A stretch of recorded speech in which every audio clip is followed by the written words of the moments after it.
దేవుడు మంచివాడు కనుక మనం ఈ స్థలంలో ఉండగలిగాం. హల్లెలూయా. ఆయన ఆకర్షించిపోతే ఎవడు ఆయన వద్దకి రాలేడు. మనం అనుకుంటాం కానీ అక్కడికి వెళ్ళాలి ఎక్కడికి వెళ్ళాలని. దేవుని యొక్క చిత్తము, దేవుని యొక్క ప్రణాళిక, దేవుని యొక్క ఉద్దేశాలు లేకుండా మనుషులు ఎక్కడికి వెళ్ళలేరు. హల్లెలూయా. నేను ఒకటి నమ్ముతాను, ఎందుకంటే దేవుడు నాతో ఉన్నాడు, దేవుడు మనందరితో ఉన్నాడు. ఆయన హల్లెలూయా. ఆయన వాగ్దానం చేసిన వాడు నమ్మదగిన దేవుడు. దేవునికి స్తోత్రం.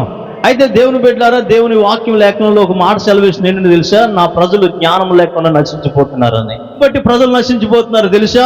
జ్ఞానం లేకుండా, జ్ఞానం లేకపోవడాన్ని బట్టి ప్రజలు నశించిపోతున్నారు. అందుకనే మనం సామెతల గ్రంథంలో మనం 8వ అధ్యాయంలో మనం చూస్తే కనుక చూడండి, సామెతల గ్రంథము 8వ అధ్యాయం చూడండి. జ్ఞానం ఘోషిస్తుందని, వివేకమంట తన స్వరము వినిపిస్తుందని దేవుని వాక్యం చెప్తుంది. చదవండి ఒకసారి సామెతల గ్రంథం 8వ అధ్యాయము. సామెతల గ్రంథం 8వ అధ్యాయం 1 చదవండి. జ్ఞానము ఘోషించుచున్నది, వివేచన స్వరమును వినిపించుచున్నది. త్రోవ ప్రక్కను రాజవీధుల మొగలలోను నడి మార్గములను అది నిలుచుచున్నది. గుమ్మముల యొద్దను పురద్వారముల యొద్దను పట్టణపు గౌల యొద్దను నిలవబడి అది ఇలాగ గట్టిగా ప్రకటన చేయుచున్నది. ఏం ప్రకటన చేస్తుందంట? జ్ఞానం. జ్ఞానం ఘోషిస్తుంది, తన స్వరం వినిపిస్తుంది. గుమ్మముల యొద్ద అది నిలవబడి ఇలాగ ప్రకటన చేస్తుంది. ఏమనంట? మానవులారా మీకే నేను చెప్పాలి, మానవులారా మీకే నేను ప్రకటించున్నాను, నరులకు మీకే నేను నా కంఠ స్వరాన్ని మీకు వినిపిస్తున్నాను. జ్ఞానము లేని వారులారా, జ్ఞానము ఎట్టిదనేది తెలుసుకోనండి. జ్ఞానము ఎట్టిదనేది మీరు తెలుసుకోవాలి. ఈ రోజున ప్రజలు నశించిపోవడానికి కారణం ఒకటే, జ్ఞానం లేకపోవడాన్ని బట్టి. జ్ఞానాధారము నేనే అని దేవుడు అంటున్నాడు, జ్ఞానానికి మూలము నేనే అని ప్రభు సెలవిస్తున్నాడు. అయితే ఈ జ్ఞానము లేని ప్రజలు ఏమైపోతున్నారు తెలుసా? నశించిపోతున్నారు. ఎందుకు మేము నశించిపోతున్నాం? ఎందుకు మా జీవితాలు ఎలాగ అయిపోతున్నాయి? ఎందుకు మా కుటుంబాలు ఎలాగ అయిపోతున్నాయి? ఎందుకు మేము అభివృద్ధి పొందలేకపోతున్నాం? ఎందుకు మా జీవితాలు ఆశీర్వాదకరం లేకుండా మేము నశించిపోతున్నాం అనుకుంటే, దేవుని ప్రజలారా, ఇక్కడ దేవుని వాక్యం చెప్తుంది, నా ప్రజలు జ్ఞానము లేని వారిగా ఉన్నారు. హల్లెలూయా. దేశం పాడైపోతుంది కారణం జ్ఞానము లేకపోవడాన్ని బట్టి. అదేంటయ్యా? ఈ లోక జ్ఞానమును బట్టి ప్రజలు మనం చూస్తే కనుక ఎంతగా అభివృద్ధి చెందుతున్నారు, దేశాలు ఎంతగా బాగుపడుతున్నాయి అనుకుంటున్నాం. అయితే ఒకటి గమనించండి, ఈ లోకములో జ్ఞానం అంటే దేవునికి వెర్రితనమని జ్ఞాపకం చేసుకుందాం. ఏంటంట? ఈ లోకములోని జ్ఞానం దేవుని దృష్టిలో వెర్రితనం. జ్ఞానానికి వాడు ఏమైపోయాడు? సొలొమోను. చెప్పాలి, జ్ఞానం గల సొలొమోను ఏమైపోయాడు? హల్లెలూయా. జ్ఞానం లేని సొలొమోను మనం అనుకుంటాం, ముందు మనం చూస్తున్నాం. జ్ఞానం లేనప్పుడు దేవుని జ్ఞానం అడిగాడు. దేనికోసం? ఈ రాజ్యాన్ని పరిపాలించాలి. జ్ఞానం అడిగాడు. ఆస్తులు అడగలేదు, అంతస్తులు అడగలేదు. అయితే ఏమడిగాడు సొలొమోను? దేవుని జ్ఞానం అడిగాడు. ఎందుకంటే ఈ దేశాన్ని పరిపాలించాలంటే అక్కడ ఏం జరుగుతుందో నాకు తెలియాలంటే ఆ ప్రజలకు నేను న్యాయం చేయాలంటే ఏం కావాలి? నాకు జ్ఞానం కావాలి. ఆ జ్ఞానం లేకపోతే నేను మరి దేశాన్ని నేను పరిపాలించలేను అని దేవుడిని అడిగినప్పుడు దేవుడు ఒకటి అన్నాడు, ఇదిగో ఈ లోకంలో ఉన్న వాటిని నువ్వు అడగలేదు, కానీ నువ్వు ఒకటి అడిగావు, జ్ఞానాన్ని. అది నీకు ఇస్తున్నాను. దానితో పాటు నీకేమిస్తున్నాను? ఐశ్వర్యము, ఘనత, పేరు, ప్రఖ్యాతులు అన్ని దేవుడు ఇచ్చాడు. దేవుని బిడ్డలారా, ఈ లోకంలో మన దేవుడు మన ప్రత్యక్షమై ఏం కావాలో కోరిక అంటే ఏమడుగుతా? నాకేం కావాలో సుఖభోగాలు అడుగుతావు. మళ్ళీ అంటాం, ప్రభువా నువ్వు అడగమన్నావు కదా అందుకే అడిగాను. అవునా కదా? ఏమడగమన్నా? నువ్వు ఏమడిగినా నేను ఇస్తానన్నావు కదా, నీ వాగ్దానం చెప్తుంది కదా. అడగమన్నావు అందుకే అడుగుతున్నాను ప్రభువా, నాకు డబ్బు కావాలి. అడగమన్నావు ప్రభువా, అడుగుతున్నాను ప్రభువా, నాకు ఆరోగ్యం కావాలి. అడగమన్నావు ప్రభువా, నేను బాగుండాలని అడుగుతున్నాను. నువ్వు మంచిదే అడుగుతున్నావు, కానీ బైబిల్ గ్రంథంలో కూడా మాట ఉంటుంది, మీరు అడిగిన మీ సుఖభోగాల నిమిత్తమే అడుగుతున్నారు, మీ బాగెచ్చల నిమిత్తమే మీరు అడుగుతున్నారు కదా. అవునా కదా? అందుకనే దేవుని ప్రజలారా మనం గమనిస్తే కనుక ఈ లోకంలో ప్రజలకు ఏమి లేదు తెలుసా? జ్ఞానము లేదు. అందుకే ప్రభు అంటాడు, దేవుని వాక్యం అంది, ఎవరికైనా నువ్వు జ్ఞానము కొదువుగా ఉన్నాడలా వాడు దేవుని అడగవాలని వాక్యం సెలవిస్తుంది. ఏమడగాలంట? దేవుని మనం అడగాలి జ్ఞానం కోసం. ప్రభువా నీవు నాకు కావాలి, నువ్వు లేకపోతే నేను అడగలేను. దేవుడు లేకపోతే మనం, అందుకని దేవుడు లేని జనులంట నశించిపోతారని. దేవుడు లేకపోతే మనం ఉన్నాం కదా అనుకుంటాం కదా. దేవుడు లేకపోతేనేంటండి, నేను ఉన్నాను కదా. మానవ యొక్క జ్ఞానం ఎలా ఉందో తెలుసా? దేవుడు లేకపోతే నేను ఉన్నాను, నువ్వు ఉంటే ఉపయోగం ఏంటి? హల్లెలూయా. అందుకే దేవుని బిడ్డలారా, మనం గమనించాలి ఈ ఉదయకాల వేళ ఇదే మనం దేవుని వాక్యాన్ని మనం జాగ్రత్తగా అర్థం చేసుకుందాం. అందుకని శిష్యులతో ప్రభు ఒక మాట అంటాడు, మార్కు సువార్త 4:24 ఒక మాట అంటాడు. ఏంటంటే తెలుసా? మరియు ఆయన మీరు ఏం వినుచున్నారో జాగ్రత్తగా చూసుకోండి. ఏమన్నాడు ఆయన? మరి 4వ అధ్యాయం, మార్కు సువార్త 4:24 యేసు ప్రభు అంటాడు, మరియు ఆయన మీరేం వినుచున్నారో జాగ్రత్తగా చూసుకోండి. ఏం చేయమంటాడు ఇక్కడ? మీరు ఏం వింటున్నారో జాగ్రత్తగా చూసుకోండి. దేవునికి స్తోత్రం కలుగును గాక. ఈ రోజున దేవుని ప్రజలారా, దేవుని యొద్దకు వస్తున్న మనము ఏం వింటున్నాము మనం జాగ్రత్తగా చూసుకోవాలి. వినేసి వెళ్ళిపోవడం కాదు, విని దాని ప్రకారం మనం నడుచుకునే వారిగా మనం ఉండాలి. అందుకనే మనం చూస్తే కనుక యాకోబు పత్రిక చూస్తే కనుక, మీరు వినివారు మాత్రమై ఉండి మిమ్మల్ని మీరు మోసం చేసుకోవద్దు. ఏం చేస్తున్నారు? మీరు వినివారు మాత్రమై ఉండి మీరేం చేసుకోకూడదు? యాకోబు పత్రిక 1:22, మీరు వినివారు మాత్రమైంది మిమ్మల్ని మీరు మోసం చేసుకోకండి అని ఇక్కడ వాక్యం చెప్తుంది. హల్లెలూయా. మీరు మోసపుచ్చుకొనకుండా వాక్య ప్రకారం ప్రవర్తించువారుగా ఉండాలి. దేని ప్రకారం మన ప్రవర్తన ఉండాలి? వాక్య ప్రకారంగా మనం ఉండాలి. అందుకే మనం దేవుని యొద్దకు వచ్చిన మనము ఏం వింటున్నామో జాగ్రత్తగా మనం చూసుకోవాలి. చూసుకోకపోతే అపవాది వస్తాడు మన యొద్ద నుండి, వాడు దేవుని వాక్యాన్ని దొంగిలిస్తాడు. వాడు దేవుని వాక్యం మనలో లేకపోతే దేవుని బిడ్డలారా మనం నశించిపోతాం. మనం నశించిపోకుండా ఉండాలంటే దేవుని వాక్యం చాలా ప్రాముఖ్యమైనది. అందుకే మీరు వినివారు మాత్రమైంది మిమ్మల్ని మీరు ఏం చేసుకోకూడదు. ఈరోజు చాలా మంది మోసపోతున్నారు. ఆనాడు ఆదాము అవ్వ మోసపోయినట్లుగా ఈ రోజున దేవుని ప్రజలైన వారు మోసపోతున్నారు. దేన్ని బట్టి మోసపోతున్నారు? వారి మనసును బట్టి. దేవుని వాక్యానికి ప్రాముఖ్యత అదే అన్నాను కదా, మీరు వినివారు మాత్రంగా ఉండి మోసం చేసుకోవద్దు. అననీయ సఫీరాలు విన్నారు, వారు మోసపోయారు. లేదా? దేవుని గురించి విన్నారా? లేదా? దేవుని ఎందుకు విశ్వాసం ఉంచారా? లేదా? ఉన్నారు. అయితే ఎందుకు మోసపోయారు దేవుని బిడ్డలారా? అపవాది యొక్క మాటలను బట్టి, మన మనసు చెప్పే మాటలను బట్టి, మన ఆలోచన చెప్పే మాటలను బట్టి మనం మోసపోతున్నాం. ఎవరిని బట్టి మోసపోతున్నాం? దేవుని బట్ట కాదు, అపవాదిని బట్టి, సాతాను బట్టి. అందుకని వాడు దొంగతనమును, హత్యను, నాశనం చేయడానికి తప్ప వారు మరి దేనికి వారు రాడు. వాడిని ఎద్దకు ఎందుకు వస్తుంది తెలుసా? నిన్ను దొంగిలించడానికి, నిన్ను చంపడానికి వస్తున్నాడు వాడు. అందుకని అపవాదికి చోటు ఇక్కండి, అపవాదికి చోటు ఇక్కడి. దేవునికి లోబడినడి అపవాదిని ఎదిరించండి. దేవునికి స్తోత్రం. నువ్వు అపవాదిని ఎదిరించాలంటే నీ దగ్గర దేవుని వాక్యం ఉండాలి. ఏముండాలి? దేవుని వాక్యం లేకపోతే అపవాదిని మనం ఎదిరించలేం. నాకు శక్తి ఉంది, నాకు బలం ఉంటే సరిపోదు. నీకు ఎంత బలం ఉన్నా, శక్తి ఉన్నా, దేవుడు లేకపోతే నువ్వు దెయ్యాన్ని కదా దేన్ని కూడా నువ్వు ఎదిరించలేవు. దేవునికి స్తోత్రం కలుగును గాక. నువ్వు దేన్నನ್ನು ఎదిరించాలంటే కనుక, అపవాదిని ఎదిరించాలంటే దేవుని వాక్యం చాలా ప్రాముఖ్యం. అందుకని నీ వాక్యం నన్ను బ్రతికిస్తుంది. నేను బ్రతికించేదేంటి? దేవుని వాక్యం. దేవుని బిడ్డలారా, ఈ వాక్యం మనలో ఉండాలి. ఈ వాక్యం అనే జ్ఞానం లేక చాలా మంది ఈ రోజు నశించిపోతున్నారు. అందుకే హోషేయలో ఎందుకు చెప్తున్నానంటే, ఈ ప్రజలు ఎందుకు నశించిపోతున్నారు? జ్ఞానం లేనివంటి వారికి ఉన్నారు. వారు దేవుణ్ణి విసర్జించారు. ఆ దేశము దేవుని విసర్జించింది. ఆ ప్రజలు దేవుని విసర్జించారు. ప్రవక్తలు దేవుని మాట వినట్లే, యాజకులు దేవుని మాటలు వినట్లే. కనుకనే నేను వారిని విసర్జించాను అంటాడు. అది దేవునికి స్తోత్రం. వారు ఎందుకు వృద్ధి పొందలేకపోతున్నారో తెలుసా? దేవుడిని విసర్జించారు కనుక. ఈ రోజు నువ్వు మన జీవితాలు ఎందుకు వృద్ధి పొందలేకపోతున్నాయి? కారణం తెలుసా? దేవుణ్ణి మనం విడిచిపెడుతున్నాం. దేవుని మాట మనం వినట్లే. మన ఇష్టానుసారంగా మనం బ్రతుకుతున్నాం. మన ఆలోచన మంది, మన ఉద్దేశాలు మన ఆలోచనలు, మన చిత్తము, మన ఇష్టానుసారంగా మనం బ్రతుకుతున్నాం అనుకుంటున్నాం. మనం ఎలాగోలాగా జీవించేస్తే పోతుంది అనుకుంటున్నాం. అయితే దేవుని బిడ్డలారా, మనం దేవుడు లేకుండా మనం వృద్ధి చెందలేం. దేవుని వాక్యమే మనకు ఆధారం. అందుకే మనం వినివారు మాత్రమైంది మనల్ని మోసం చేసుకొనకుండా మనం జాగ్రత్త కలగాలి ఉండాలి. వాక్య ప్రకారం ప్రవర్తించేవారుగా ఉండాలి.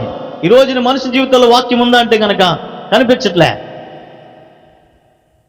ఎంత బోధకులు ఉన్నాయి, ఎంత ప్రవక్తలు ఉన్నాయి, ఎంత గొప్ప bishop, reverend, what ever it is, దేవుని వాక్యం లేకపోతే వృధా. మనిషి జీవితాల్లో ఈ రోజున వాక్యం కనిపించట్లే. అందుకనే దేవుని వాక్యం అంటుంది, దేవుని బిడ్డలారా, వారు దురద చెవులు గలవారై వారికి నచ్చిన వాళ్ళని ఏర్పరచుకుంటున్నారు. తమకు ఇష్టం వచ్చిన బోధకులు ఏర్పరచుకుంటున్నారు. ఈ రోజున ప్రజలు దేవుడు ఏర్పరిచిన బోధకులు కాదు. ఈ రోజున మనుషులకు నచ్చేవారు కావాలి. ఎవరికి కావాలి? దేవునికి స్తోత్రం కలుగును గాక. నువ్వు మనుషులకు నచ్చేటట్లుగా ఉంటే దేవుడికి నచ్చవు. నువ్వు దేవుడికి నచ్చేటట్లుగా ఉంటే మనుషులకు నచ్చవు. హల్లెలూయా. మనం ఎవరికైనా నచ్చాలనుకుంటున్నాం ఈరోజు తెలుసా? మనుషులకి ఏమైనా చెప్తే వారు బాధపడతారేమో, వారు ఏమైనా అనుకుంటారేమో. ఒకసారి ఆలోచించే, దేవుడు ఏమనుకుంటున్నాడో ఒకసారి గ్రహించుకో. హల్లెలూయా. ఈ లోక జ్ఞానం మనుషులు ఏం చేస్తుందో తెలుసా? నాశనం చేస్తుంది. ఈ లోక జ్ఞానాన్ని బట్టి మనిషి అనుకున్నాడు నేను ఏదైనా చేయగలను. కానీ నువ్వేదైనా చేయొచ్చు ఈ లోకంలో, కానీ దేవుని దగ్గర ఏమీ చేయలేం. దేవునికి స్తోత్రం కలుగునుగా. ద గ్రేట్ అలెగ్జాండర్ అనుకున్నాడు ఏమనుకుని, మొత్తం అంతా నేను జయించుదాం అనుకున్నాడు. జయించగలిగాడా? లేదు ప్రియులారా. హల్లెలూయా. ఇది మొన్న ఏదో పోస్ట్ చూశాను. ఎవరు ఇరానా అధ్యక్షుడు ఏమయ్యాడు? ఇజ్రాయెల్ అందరూ లేపేద్దాం అనుకున్నాడంట. అసలు దేశాన్ని ఉండకుండా చేద్దాం అనుకున్నాడంట. అయితే వాడే లేడంట ఈ రోజున అని పోస్ట్ పెట్టి చదువు మొన్న చెడితే పోస్ట్ పెడితే విన్నాను నేను. ఇజ్రాయెల్నే దేవుని ప్రజల్ని తీసేద్దాం అనుకున్నాడంట, దేశాన్ని లేకుండా చేద్దాం అనుకున్నాడంట. కానీ ఆ వ్యక్తి లేడు. దేవుడు తీయడండి. ఎవడి జ్ఞానం బట్టి వాడు నాశనం అయిపోతాడు అంతే. మనం అనుకుంటున్నాం దేవుడు తీసేసాడని. కాదు. ఎవరి యొక్క పనులు బట్టి. అందుకన్నాడు నువ్వు ఏ కొలతతో కొలుస్తావో అదే కొలతతో నీకు కొలబడుతుంది. అదే వచ్చిన అక్కడే ఉంటుంది. మార్క్స్ సువార్త 4:24 కింద ఉంటుంది ఆ మాటలు. చూడండి, చదవండి ఆ మాట. మార్క్స్ సువార్త 4:24.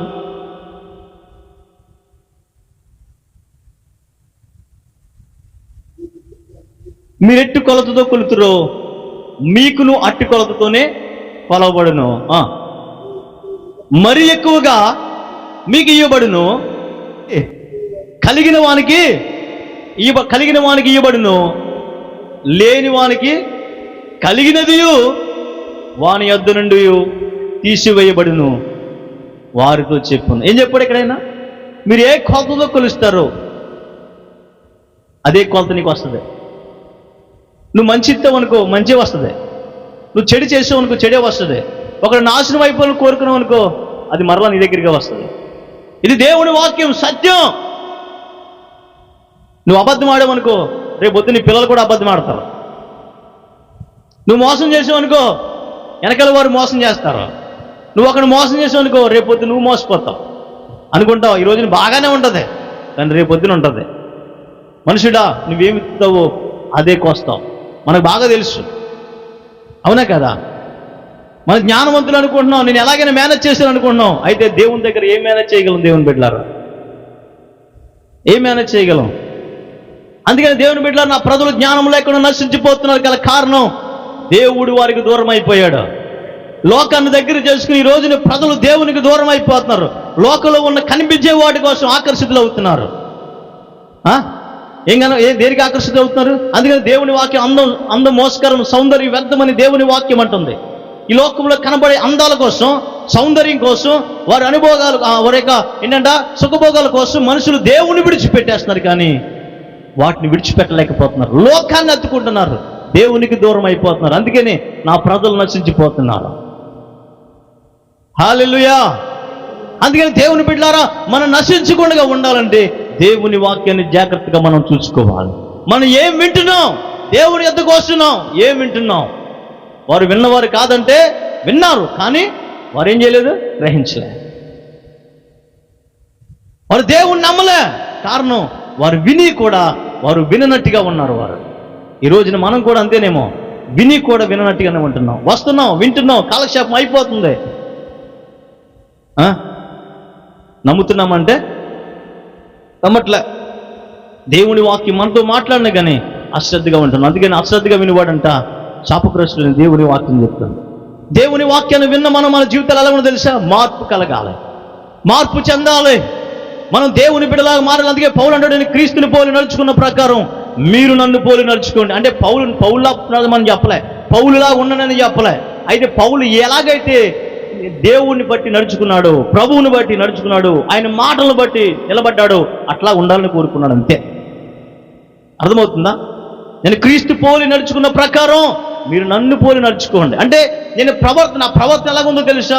దేవుని అనుసరించండి, దేవుని బట్టి ఉంది. మీరు కూడా అలాగే నడవాలని కోరుకుంటున్నాడు ఆయన.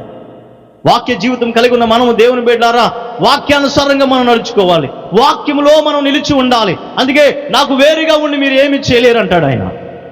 నా యందు నిలిచి ఉండండి, నేను మీ యందు నిలిచి ఉంటాను, అప్పుడు మీకేం కావాలో నేను ఇస్తానంటాడు ఆయన. మీరు నాకు వేరుగా ఉండి ఏది చేయలేరు. ఈ రోజున ప్రజలు దేవునికి వేరే అయిపోతున్నారు, లోకానికి దగ్గర అవుతున్నారు, దేవునికి దూరం అయిపోతున్నారు, వాక్యానికి దూరం అయిపోతున్నారు, అసత్యానికి దగ్గర అయిపోతున్నారు. వారంటారు మేము క్రీస్తులోనే ఉన్నాం. అయితే క్రీస్తుకు తగినట్లుగా నీ ప్రవర్తన ఉందా అని ఆలోచన చేస్తే లేదు.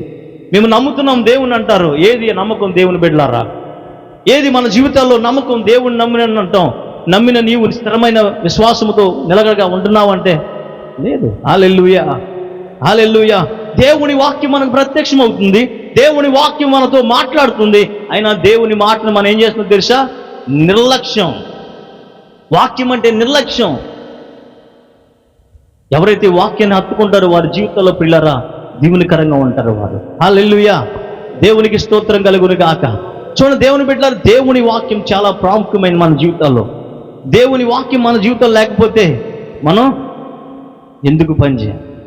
అందుకని నీ వాక్యం నన్ను బ్రతికిస్తుంది, బాధలో నాకు నెమ్మదిస్తుంది. ఏమి ఇస్తుంది? దేవుని వాక్యం. దేవుని బిడ్డలారా, ఈ వాక్యాన్ని మనం నిర్లక్ష్య పెట్టి మనుషులు నమ్ముకుంటున్నాం, కానీ దేవుని నమ్మట్లే, వాక్యాన్ని నమ్మట్లే. వాక్యం అంటే ఎలాకాలంగా ఉంది అందరికీ. ఎలా ఉంది? ఎలాకాలం వాక్యమే కదా.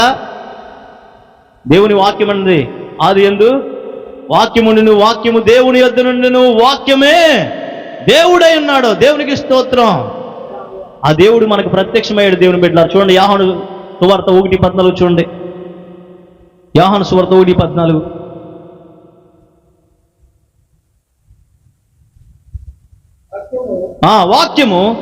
వాక్యము శరీరధారి అయి కృపా సత్య సంపన్నుడిగా మన మధ్య నివసించును. ఏంటంట? వాక్యం ఎలా ఉన్నాడంట?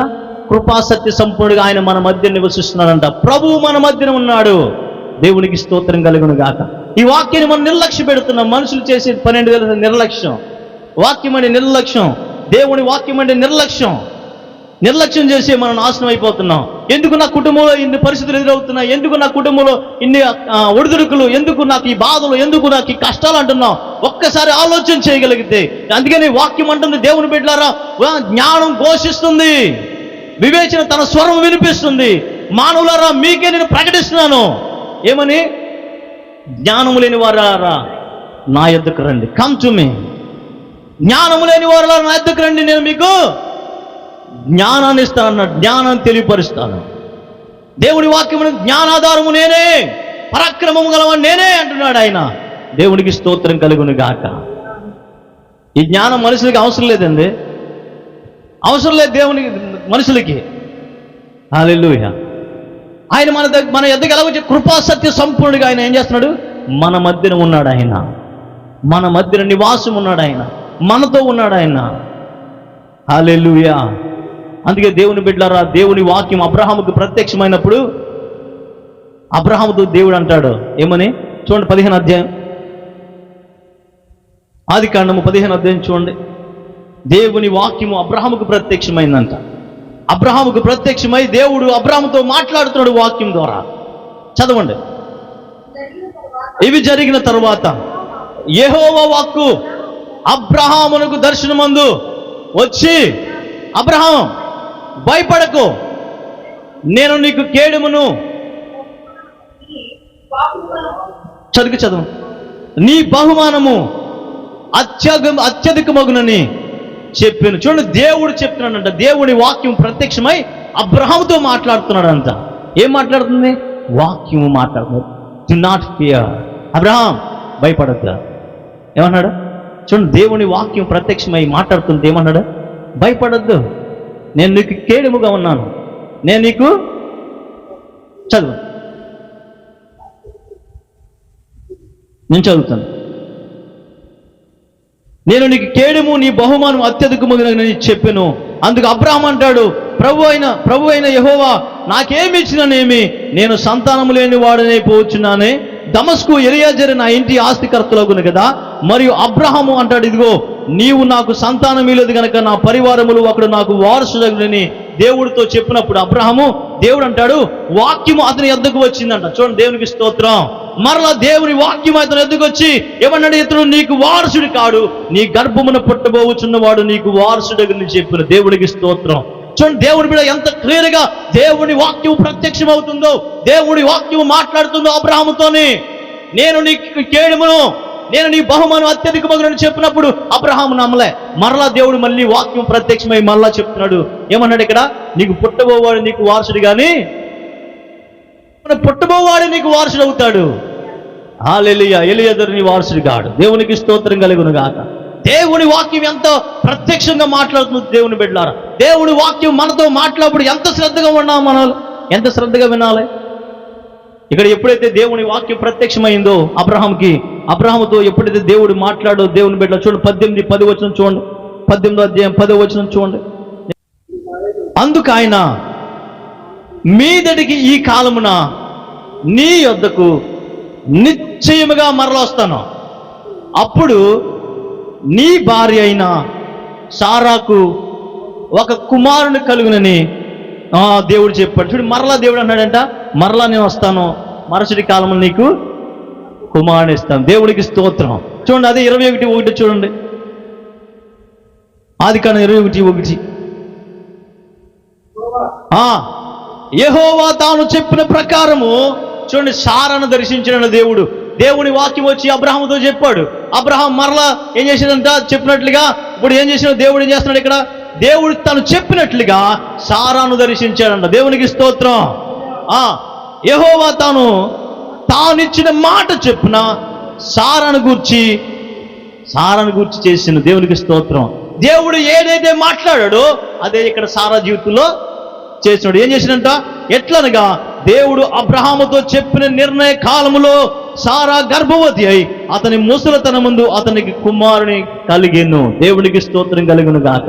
దేవుని బిడ్డలారా, దేవుని వాగ్దానం గొప్పది, దేవుని మాటలు అమూల్యమైనవి. ఈ మాటలు మనం జ్ఞాపకం చేసుకుని, అందుకనే దేవుని బిడ్డలారా, ఇక్కడ అబ్రహాము దేవుడి నమ్మెను గనక అది అతనికి ఏమైందంట, నీతిగా ఎంచబడిపోయింది. దేవునికి స్తోత్రం కలుగును గాక. ఈ రోజున మనం అంటాం, దేవుడు వాగ్దానం చేసినంటే నమ్మాను అంటాం, ఆ నమ్మకాన్ని ఒమ్ము చేసేస్తూ ఉంటాం. ఆ వాగ్దానం ప్రకారం కనిపెడతావంటే కనిపెడతాం. ఇక్కడ సారాన్ని దేవుడు మొదటిసారిగా ప్రత్యక్షమై దేవుడు తనతో మాట్లాడుతుంటే అబ్రహాంతో ఆమె నవ్విందంట. ఎందుకని, నూరెళ్ళవాడిని నాకు పిల్లలా, నేను మళ్ళా సుఖపడతానా అబ్రహాంతో, ముసలోడితో నేను ముసలిదాన్ని నేను సుఖపడతానా, నాకు సుఖం కలిగిద్దా, 100 సంవత్సరాలు 100 ఏళ్ళు వచ్చేసినాయి అని నవ్విందంట.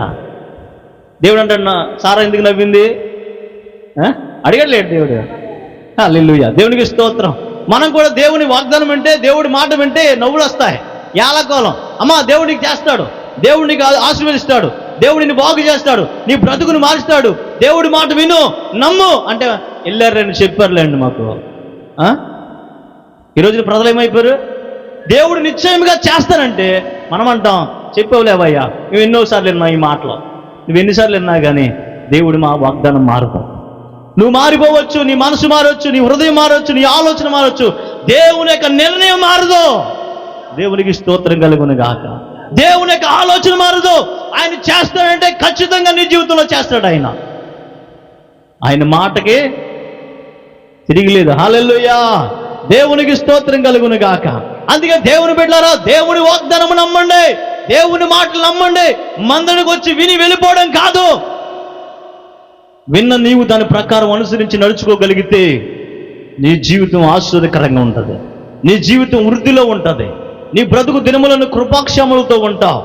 ఎందుకు నాకు ఈ పరిస్థితులు అంటే కారణం ఒకటే, నువ్వు దేవుని విడిచిపెడుతున్నావు, దేవుని వాక్యానికి దూరంగా ఉంటున్నావు. నీ జీవితం ఎవరితో ఉన్నావు ఒకసారి ఆలోచించే. నువ్వు ఎవరితో ఉంటున్నావు, లోకంతోనా దేవుడితోనా? దేవునికి స్తోత్రం. ఒక పక్క లోకం కావాలి, ఒక పక్కన దేవుడు కావాలి, కుదరదు అండి. లోకంలో ఉన్నప్పుడు వారితో కూడా కలిసిపోవాలండి, కలిసిపోతావా? బైబిల్ చెప్తుంది, దేవుని వాక్యం ఉంది, నీతికి దుర్నీతితో సాంగత్యం ఏంటి, అవిశ్వాసతో విశ్వాసకి పాలెక్కడిది? దేవుని బిడ్డమైండి అపవిత్రులతో నీకు సాంగత్యమా? నువ్వు దేవుని మాట వినేవి నీవు లోకమా మాట వింటావా? ఆలోచన చేయని సంగమా. ఈ రోజున ఎందుకు మనం నశించిపోతున్నాం? కారణం ఏంటి? మన దగ్గరే ఉంది జవాబు కూడా. దేవునికి స్తోత్రం కలుగును గాక. అందుకే దేవుని బిడ్డలారా, దేవుని వాక్యాన్ని అశ్రద్ధ చేయొద్దు, నిర్లక్ష్య పెట్టొద్దు. దేవుని వాక్యం బలము గలది, అది రెండంచులు వాడగల ఖడ్గము వంటిది. అది ఎలాగైనా సరే మూలుగులోనికి వెళ్ళి ఏం చేస్తుంది? మూలుగులోనికి వెళ్ళేది విభజించమట్టు లోపలికి వెళ్ళిపోద్దంట. దేవునికి స్తోత్రం కలుగును గాక. దేవుని వాక్యం రెండంచులు గల వాడగల ఖడ్గం. ఇక్కడ అబ్రహాముకు దేవుడు మాట్లాడుతున్నాడు. ఇక్కడ నేను చేస్తానన్నాడు, ఖచ్చితంగా చేశాడు. అందుకనే మీరు వినివారు మాత్రమే మిమ్మల్ని మోసం చేసుకోవద్దు. దేవుడు మీతో మాట్లాడినప్పుడు శ్రద్ధగా వినండి. దేవుని వాక్య ప్రకారం నడుచుకోండి. మీ ప్రవర్తన వాక్య ప్రకారం ఉండాలి, మనుషుల ప్రకారంగా కాదు. ఎలా ఉండాలి? వాక్య ప్రకారమై ఉండాలి. దేవునికి స్తోత్రం కలుగును గాక. అబ్రహాము దేవుని నమ్ముని గనక అది అతనికి నీతిగా ఎంచబడిపోయిందంట. దేవునికి స్తోత్రం కలుగును గాక. దేవుడు చెప్పిన నిర్ణయ కాలము ఖచ్చితంగా దేవుడు చేశాడు. మన జీవితంలో ఎన్నో వాగ్దానాలు ఉన్నాయి మన పట్ల. అందుకని దేవుడి వాగ్దానాలు అన్ని కూడా అవునన్నట్లుగానే ఉన్నాయి. ఎప్పుడు చేస్తాడు దేవుడు? మనకేంటి ప్రశ్న? ఎప్పుడు చేస్తాడో? ఎంతకాలం అయిపోయింది, ముసలిని అయిపోను, వంగిపోయాను. ఎప్పుడు? దేవునికి స్తోత్రం. అది ఎప్పుడైనా కానీ తగిన కాలంలో ఖచ్చితంగా చేస్తాడు. హల్లెలూయా. మనం తొందరపడితే సరిపోదాం. దేవుని దగ్గర మనం కనిపెట్టుకునే వారిగా ఉండాలి. హల్లెలూయా. దేవుని నామానికి స్తోత్రం కలుగును గాక. హల్లెలూయా. మనం నమ్మాలి. దేవుని బిడ్డలారా, మనం నమ్ముతున్నామంటాం కానీ జరగవు. అమ్మా ప్రార్థన చేసేవా? చేశానండి. జరగట్లేదండి. ఎందుకు జరగట్లే? కారణం ఏంటి? ప్రార్థన చేస్తే ఎందుకు జరగట్లే? నేను అంటాను, అవిశ్వాసం, అపనమ్మకం. ప్రభు వాక్యం అంటది, నమ్ముట నీ వలనైతే నమ్ము. మనకి ఏమైందంట చెప్పండి. ఇక్కడ దేవుడు ప్రభు అంటాడు, ఇక్కడ నమ్ముట నీ వలన అయితే గనక సమస్తమును. మరి అవట్లేదు. మనం నమ్ముతున్నామంట. చెప్పండి సంగమా, దేవుని ప్రజలారా, మనం నమ్ముతున్నామంట. ఎందుకు జరగట్లే? నమ్మితే ఎందుకు అవ్వట్లే? దేవుని వాగ్దానం నమ్మట్లే, దేవుని మాట నమ్మట్లే. సారా నమ్మలే కనుక నవ్వుతుంది. ఎలాకోలంగా ఉంది. అవునా కదా? చూడండి, యాయిరుని కూడా మనం చూస్తే, యాయిరు తన కుమార్తె చావు సిద్ధమై ఉన్నప్పుడు యేసు ప్రభు దగ్గరికి వెళ్ళి, యాయిరు నా కుమార్తె చావు సిద్ధమై ఉన్నదయ్యా, నా కుమార్తెని బాగు చేయని వెళ్తే సరే అని కూడా యేసు ప్రభు వచ్చాడు. అయితే కొంత దూరంగా వచ్చిన తర్వాత అక్కడ జన సమూహాన్ని బట్టి అక్కడ ఆయన కొంత నిలిచిపోయాడు. అక్కడ జన సమూహం దగ్గర అక్కడ ఏం చేశాడు? ఆయన నిలిచిపోయాడు, ఇంకా మాట్లాడుతున్నాడు. ఇంతలోనే అది యాయిరు దగ్గర ఉన్నటువంటి అధికారి, యాయిరు దగ్గర ఉన్నటువంటి పనివాడు వచ్చి, తన దాసుడు వచ్చి అంటాడు, ఇది అయ్యా బోధకుడిని నువ్వు ఇబ్బంది పెట్టకో, నీ కుమార్తె చనిపోయింది అని చెప్పాడంట. వెంటనే అది విన్నటువంటి ప్రభు అంటాడు, యేసు ప్రభు ఆయన చెప్తుంటే ఆయన దగ్గరికి వెళ్ళి వినలే. అక్కడ ఏం జరుగుతుందో ప్రభువు తెలుసు, ఆయన ఏం చెప్పబోతున్నాడో ప్రభువుకు తెలుసు. అందుకని హృదయ అంతరంగాలు ఎరుగున్న దేవుడు ఆయన, వారు ఊహలు ఉద్దేశాలు ఎరుగున్న దేవుడు. యాయిరు దాసుని వచ్చి, అయ్యా నీ కుమార్తె చనిపోయింది, బోధకుడిని ఇంక నువ్వు శ్రమ పెట్టద్దు పద అని చెప్పినప్పుడు ఆయన ఎప్పుడైతే ఆ మాట చెప్పాడో ప్రభు అంటాడు, యాయిరు భయపడద్దు, నమ్మిక మాత్రం ఉంచన్నాడు ఆయన. దేవునికి స్తోత్రం. యాయిరు నమ్మిక మాత్రం ఉంచన్నాడంతే. దేవునికి స్తోత్రం. అయ్యా నాకు అపనమ్మకం ఉండకుండా చేయండి అంటాడు. చూడండి ఏమన్నాడు? నమ్ముతున్నాను అన్నాడు. నమ్ముతున్నాను అన్నవాడు యేసు ప్రభు వస్తున్నాడు. ఆయన బయలుదేరాడు. మధ్యలో కొంత ఆగవలసి వచ్చింది. అక్కడ అంతలో కుమార్తె ఏమైపోయింది? చనిపోయింది. అక్కడ చనిపోయినప్పుడు వార్త వచ్చేసింది ఆల్రెడీ. ఇప్పుడు అంటున్నాడు యాయిరుతో దేవుడు అంటున్నాడు, ప్రభు అంటున్నాడు ఇక్కడ, యాయిరు భయపడకు. ఏంటండి? భయపడద్దు, నమ్మిక మాత్రం ఉంచు. అందుకే నమ్మిక మాత్రం ఉంచాడు. తనతో పాటు తన శిష్యులు కూడా వెళ్ళారు. అక్కడికి వెళ్ళి చూస్తే అక్కడ ఇంటికి అక్కడ ఏమైంది? అక్కడ వారు గొల్లు నేడుస్తున్నారంట. ఏమైంది? కుమార్తె చనిపోయింది. ప్రభు అంటాడు, ఏమన్నాడు? ప్రభు అన్నాడు, ఆమె చనిపోలేదు, ఆమె నిద్రిస్తుందని చెప్పినప్పుడు వారు యాలాకోలం చేశారు. అక్కడ కూడా హేళన చేశారు. చనిపోయిన ఆవిడి నిద్ర వస్తుంది అంటున్నాడు. ఏంటని ప్రభు తన తల్లిని తండ్రిని తీసుకుని లోపలికి వెళ్ళాడు తన శిష్యుని. అక్కడ తన కుమార్తె అన్నాడు, చనిపోయినటువంటి ఆ కుమార్తెతో తల్లి తొక్కుమి, లే చిన్నదానా లేగు అని చెప్పగానే ఆమె ఏమైందంట? లేచి కూర్చుందంట. ఆమెకు ఆహారం పెట్టాడని చెప్పాడు. దేవునికి స్తోత్రం కలుగును గాక. మన జీవితంలో పిల్లలు దేవుని నమ్మాలి, వాగ్దానం నమ్మాలి, వాక్యాన్ని నమ్మాలి. మనుషులు నమ్ముకుంటే నువ్వు ఎక్కడికి వెళ్ళలేవు, ఇక్కడే ఉంటాం. వారు వెళ్ళరో నిన్ను వెళ్ళవరో. నువ్వు వెళ్ళాలంటే వాక్యం నమ్ముతేనే, దేవుని వాక్యం నమ్మగలిగితే, నమ్ముట నీ వలన అయితేనే నీకు సమస్తము సాధ్యమవుతాయి. నువ్వు దేవుని వాక్యం నమ్ము, మనుషుల మాటలు కాదు. మనుషుల మాటలు నమ్మకో.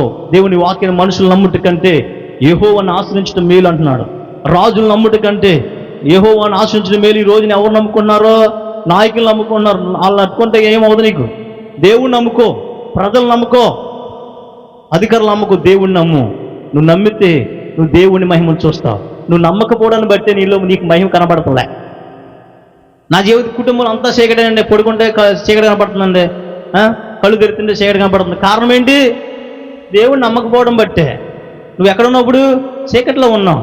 దేవుడేమో వెలుగై నీ వద్దకు వస్తే నువ్వేమో చీకట్లో ఉన్నావు. చీకటి నిన్ను ఆవరించేసి నేను వెలుగు వద్దకు రానవట్లే. దేవునికి స్తోత్రం. దేవుని బిడ్డలారా, దేవుని వాక్యం నమ్మండి. నమ్మితే దేవుని మహిమను నువ్వు ఏం చేస్తావు? చెప్పాలి. ఏం చేస్తావు? దేవుని మహిమను నువ్వు చూడగలుగుతావు. దేవుని వాక్యం బలము కలదు, అది రెండంచులు వాడిగల కడ్డది. వాగ్దానం నమ్మండి, వాక్యం నమ్మండి. మనుషులు కాదు, మనుషుల మాటలు కాదు. ఎందుకు నా ప్రజలు నశించిపోతున్నారంటే జ్ఞానము లేకపోవడాన్ని బట్టి.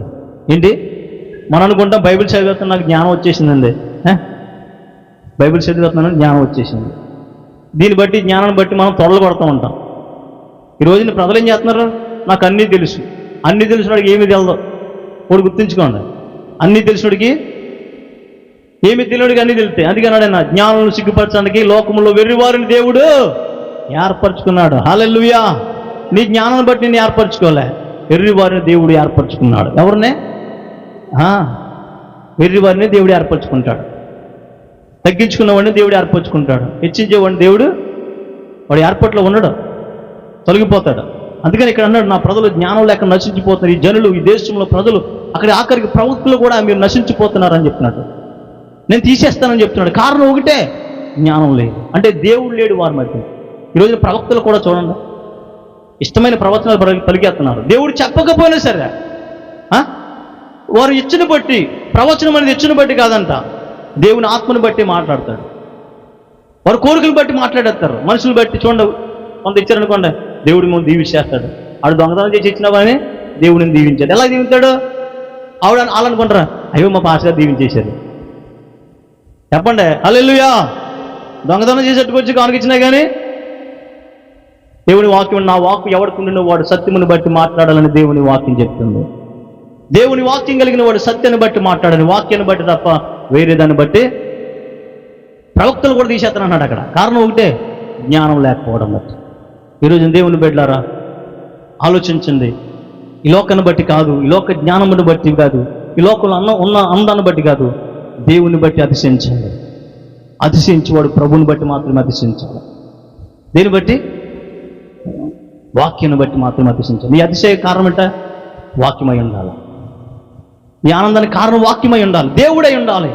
దేవుడు నీ హృదయంలో ఉంటేనే నీకు ఆనందం.